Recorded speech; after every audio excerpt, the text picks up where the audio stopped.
Life Gloss, a beauty podcast for sassy and seasoned women who have lived life and have a drawer full of lip gloss to prove it. We're your hosts, Susan Gerdeman and Hillary Clark-Mina. Join us each Thursday as we discuss life and how it relates to the world of beauty inside and out. Well, in a career spanning over 25 years that began with introducing the masses to the beauty of black and blue nail polishes and lipstick, to making our lives a lot more efficient with the click of a button and prime for anything we need or want, we want to welcome Claudine Cheever, Vice President of Global Brand and Marketing at Amazon. Welcome, Claudine. Thank you for having me. This is going to be so fun. This is going to be a lot of fun. We are so excited that you took time out of your busy world at Amazon, keeping us all purchasing and moving, to come and talk to Hillary and I at Life Gloss. We're so excited. We have a lot of questions. Hopefully you'll have a lot of answers for us. I have always lots to say, as you know, because we're friends. I do. And I think that being able to share this with the world is pretty special and incredible. So how do you go from launching black nail polish and blue lipstick into the world of luxury beauty to making Amazon cool? Oh, wow. Well, thank you for saying I'm making Amazon cool. I'm trying to help us along the way. It is a pretty cool brand, as you mentioned. We all sort of can't live without it, which is great. It's very lucky when you work for a brand that people love and need. Makes your job a little bit easier. But Urban Decay actually rescued me from an earlier career in publishing. And I worked for agents and publishers in New York City.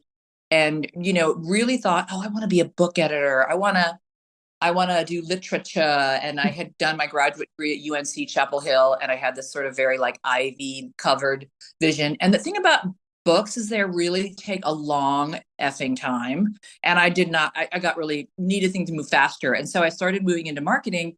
And the more I moved into marketing, the more I really liked marketing, advertising. And actually read, a newspaper article about Sandy Lerner, who was who was basically the money behind Urban Decay and really had a lot of the vision behind it, and just thought she was so fascinating. And so I wrote to her and I said, I want to write. I think you should submit a book idea to the publisher I work for. At the time, it was Bantam Doubleday Dell in New York City. But this is I'm old AF, and so this is when my boss smoked. There was liquor, she would take Rolodex cards out as she made phone calls and throw them in my inbox. So at the end of the day, I'd go back in and I would refile the Rolodex cards and sharpen her pencils. So, that's what you used to get as a young worker. That's just different now. Everyone now has purpose and meaning and all that great stuff. And we got yelled at. Yeah, we got yelled at always. And so I was, really interested in her. And then she kind of handed me over to this other woman, Wendy Zomner, who was this really incredible marketer who was helping build the brand, and said, well, you should just come work with us, because I really got the story of the brand and got them. And so I went and was one of the early employees. And, we worked out of an old laundromat in, where was it? Somewhere in Orange County. Maybe it was Manhattan Beach, but literally concrete floors, working tables. I remember it. Remember it? Yeah, I do. Laundromat that had all the washing machines taken out. And so that was incredible. And really what I loved about Urban Decay was just the story of it. And the brand had such a point of view, not only on the beauty category, but also had a point of view on life, about women being able to be different, about beauty looking different, about beauty, seeing beauty where others didn't. And so there was just a super interesting point of view that I think the brand still has. And obviously the brand also has done a really great job. Wendy's obsession was product, and she loved product. And I think that Urban Decay still does a great job with really just these killer products that get a lot of fame.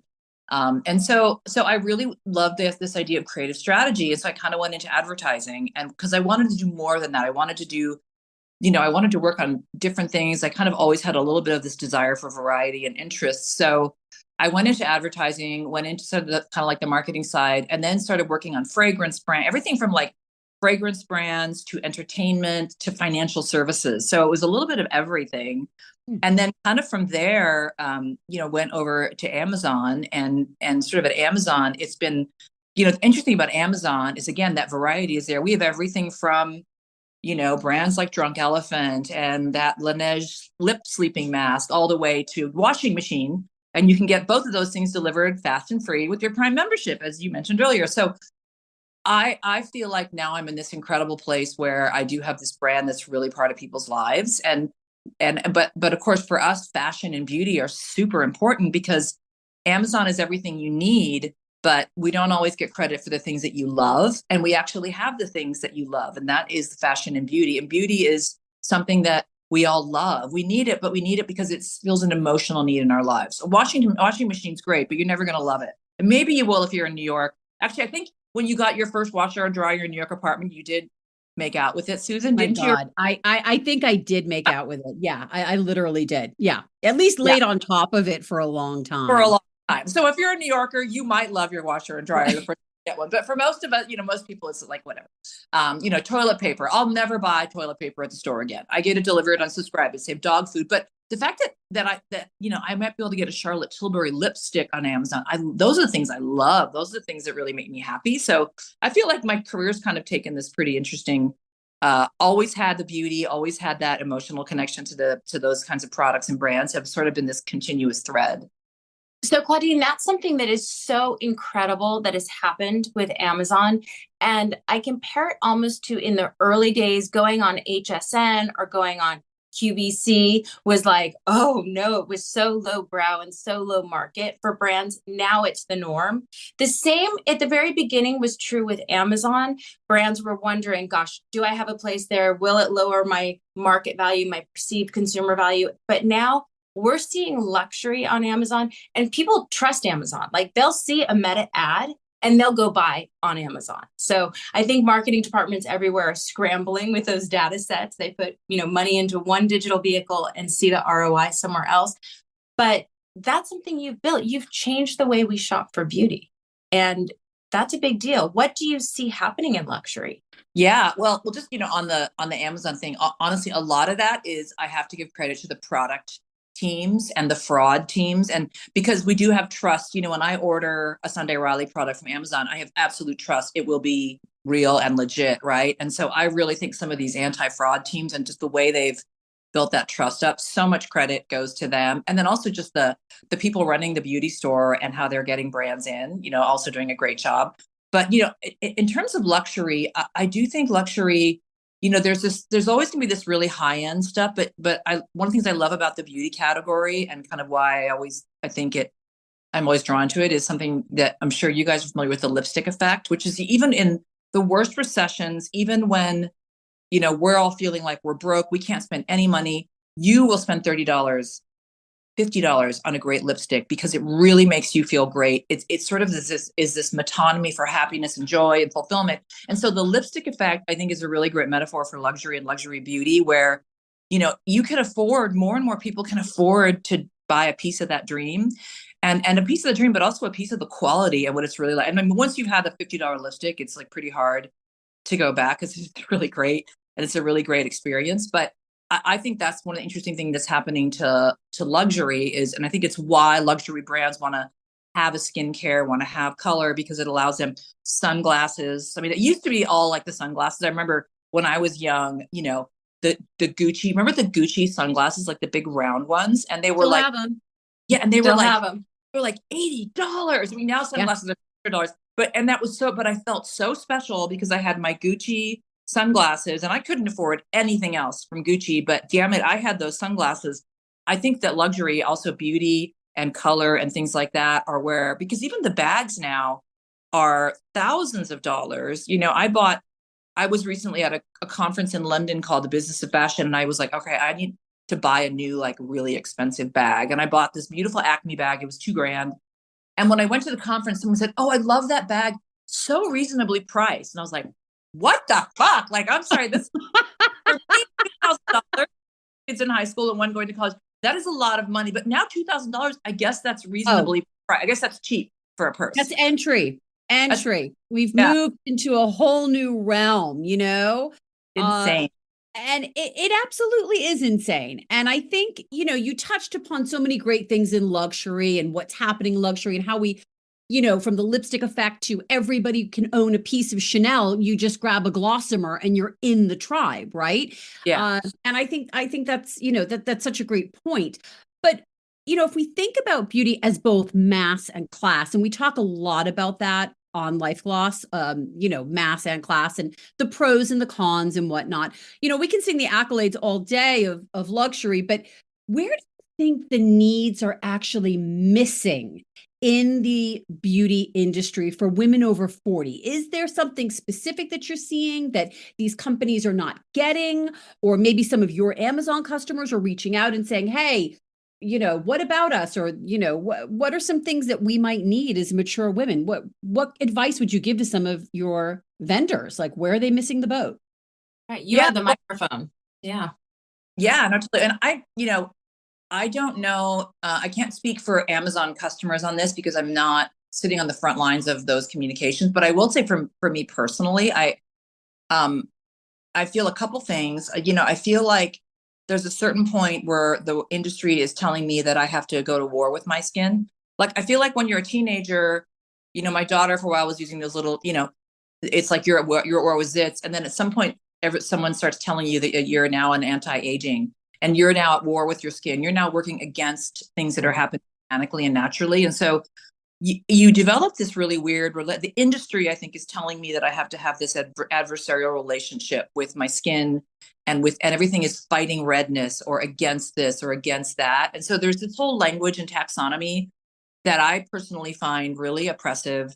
And then I also feel like there are links to as someone who's perimenopausal, I feel like there are links to skin that's changing, that's hormonal. And so a lot of this is really fully about my health and my wellness, right? Skincare becomes about that. So I feel like that's really missing. I don't feel like I'm a customer who's sending out a lot of signals. I should be super easy to find. If there's some amazing skincare for women my age that also has some, that understands where I'm at hormonally and what I'm thinking about, I have not been presented with it in any of my social feeds. So hopefully there's stuff out there you guys can help me find. I also feel like we're not hearing the stories of how actually aging is a beautiful thing. As you lose volume in your face, your bone structure becomes more pronounced. I could go on and on. Price gouging as we're insecure, pseudoscience. I mean, there's a few to talk about. Yeah. I mean, that's rampant. It's rampant. We're definitely seeing it. And Hillary and I talk a lot about this on the podcast, this pro-aging approach versus the anti-aging versus, what's wrong with us. Why don't we talk about what's right with us? I would say that I'm probably the, self-appointed silver washing, police over here, because as someone that started menopause very young and no one would listen to me when I was in perimenopause, they said I was too young. All of a sudden I was in menopause and I was like, guys, see, I wish you'd been listening to me. So I got started late and it was the changes in the skin, the changes in everything, but I also feel better. I feel more vivacious, dare I say sexier, dare I say, smarter, more empowered, standing stronger in my shoes. And you bring up so many good points, Claudine, because it's a situation where people and the industry, I should say, has an opportunity to make us be at war with our menopause, with our skin, with our wrinkles, with our aging. But in actuality, it's incredibly freeing because in many cases, we're seeing our bone structure. We don't have as many predictable hormonal shifts and we can control them to some extent now. And there's a lot of liberation now that we're not talking about. But there's also an opportunity for the dark side of beauty to come in and try to plant those seeds to make us feel like we should, make menopause a dirty word again. But I think these conversations keep it out front.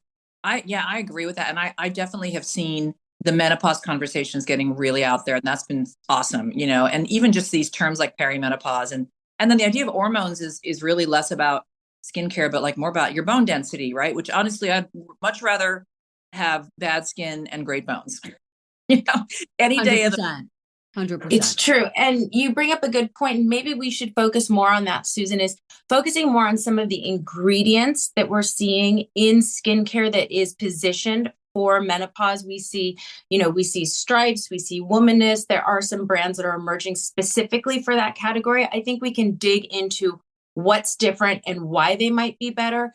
I think it's great that we're focusing on them, but it's more ingredient driven and you can find those in different places. You don't have to just stay in a menopause lane for a brand, but looking at anti-inflammatory ingredients, ceramides, things like that are going to be really important. And we can get into there's a whole conversation about peptides that we'll do a whole other episode on.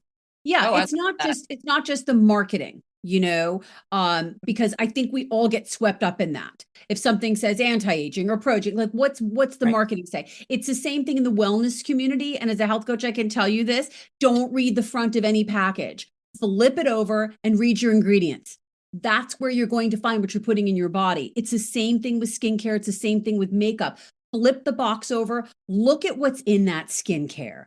Don't just look at the front. And I think, if that's the one takeaway we can share with a lot of our listeners, flip the back of the script. Look at the back. Look at what's behind the imagery and really discover what's right for you. So I think that's a great idea, Hillary. I think we should dive into ingredients and to Claudine's point too, let's talk about what's in this stuff that we're putting in and on our bodies. I would find that so helpful because there's a source of truth there. And even percentages, like helping me understand too, where the pseudoscience, and I think Hillary, what you called silver washing, because, these things like these will be some sort of like hot herbs that sort of become these like trigger words. And then it sort of becomes like, it's in everything. And then you're like, but maybe there's like trace percentages of it. Right. And so I think that the labels for these products, if you're going to expect me to pay $200 for an eye cream, it should be like it should be like regulated. It should be really a very a granular source of truth on that ingredient label, right? Because I'm going to be about to shell out a lot of money for something and I deserve to know what's. And something that you need to remember too, and everyone needs to remember this, we are all bio individuals.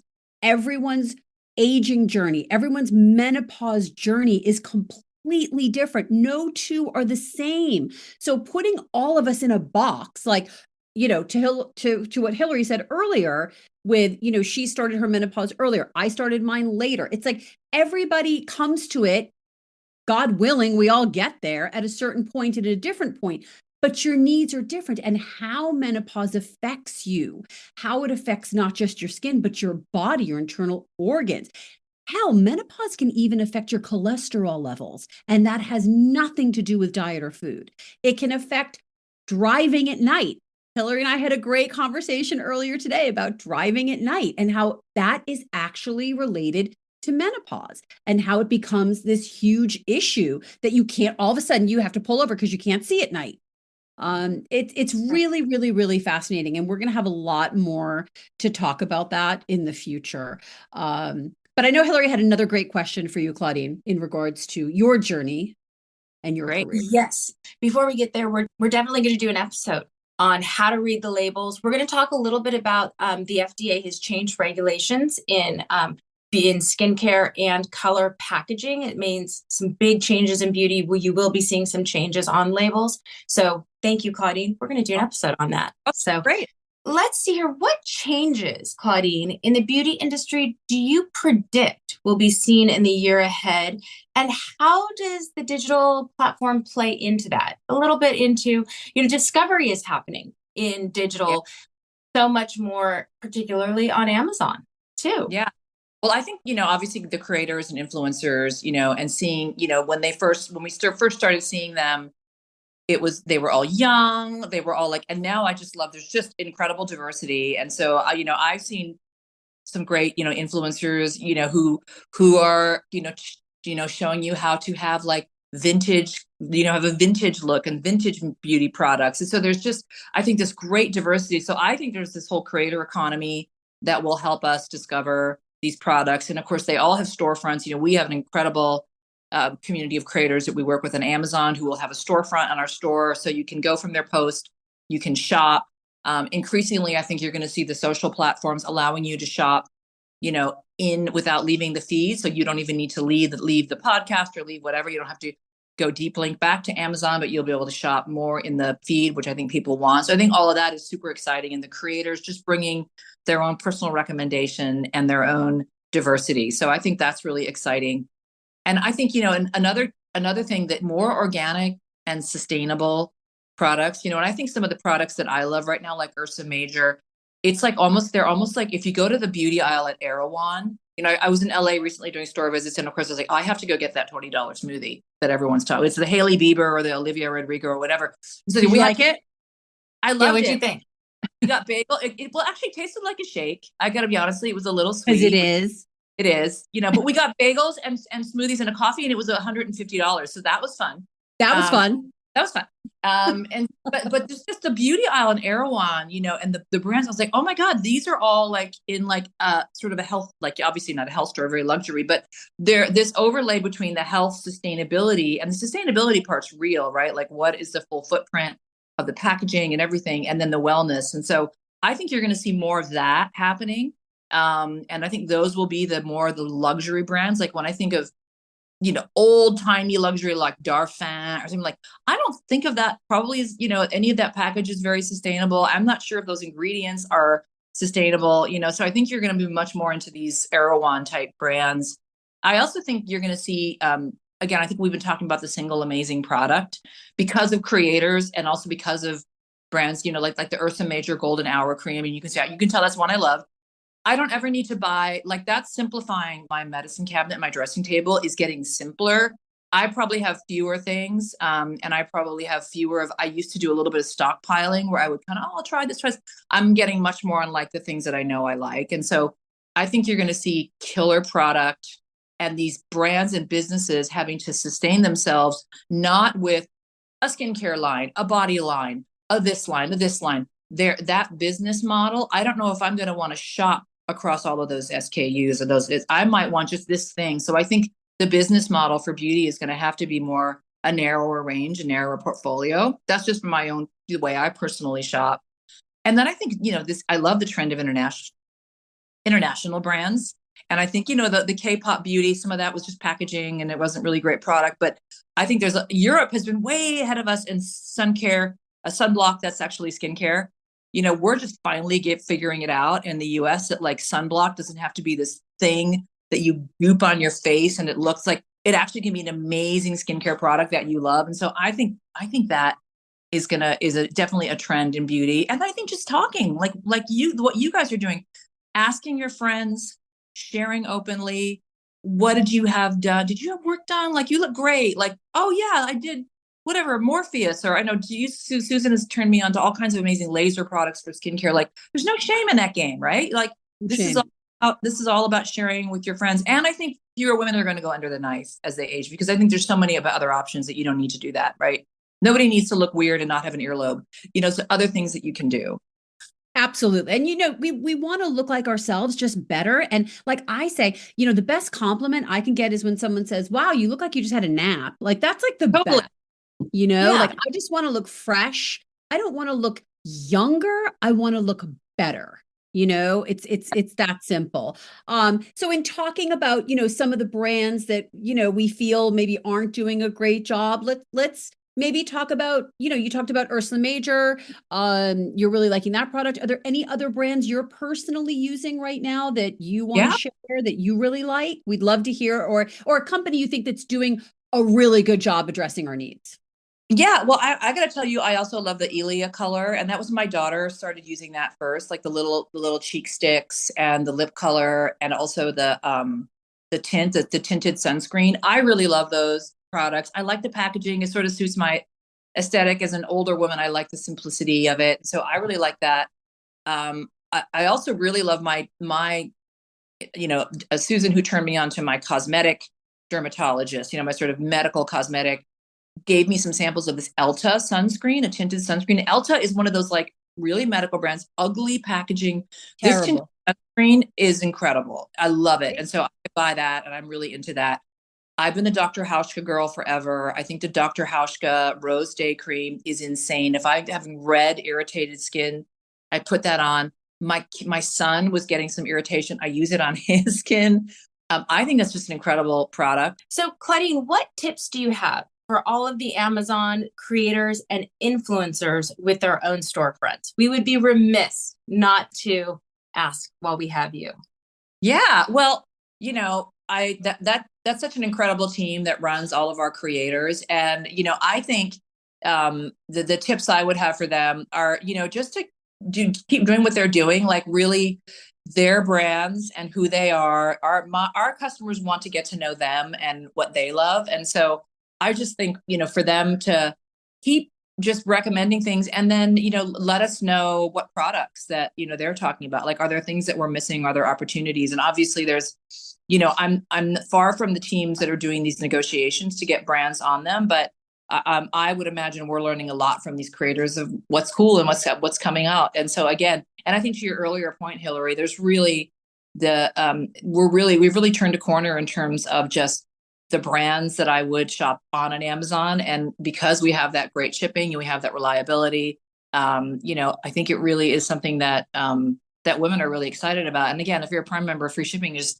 I sometimes feel bad actually, because if I'm not ordering something large and it's still coming in a day, I just feel like, man, I hope that someone didn't have to go out of their way. But we actually pack the truck in a completely efficient way, so you don't even need to worry that much about feeling bad about a small delivery, because we arrange everything in the route so that we're having the least footprint, and then more of our trucks are electric anyway. So as far as that goes, I think just leaning into that convenience, and then just don't be surprised at the brands that you'll be able to find on our storefronts. Really, there's more and more variety, more and more of those brands that you really love. And we really have our creator community to thank for that. I find that I have more play money in my beauty budget when I shop on Prime, because I'm not spending for shipping individually. And sometimes I'm sorry to the individual brands, but I know they're happy to sell on Amazon. But I save a lot by not having to order from each and every different website. Yeah, and it comes without shipping.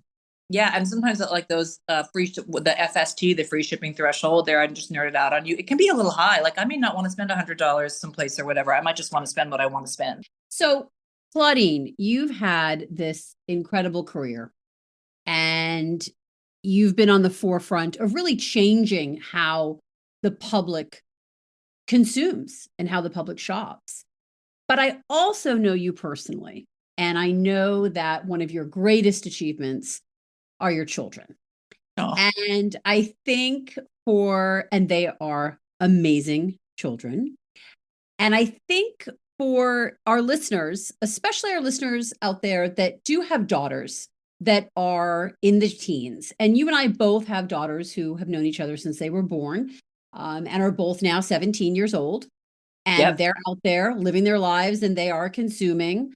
I wanted to know your sort of thoughts. You sort of came from a teenish market. If you think about Urban Decay, it really wasn't a teen market, but we saw that it appealed to younger, as well as maybe back then some cool moms.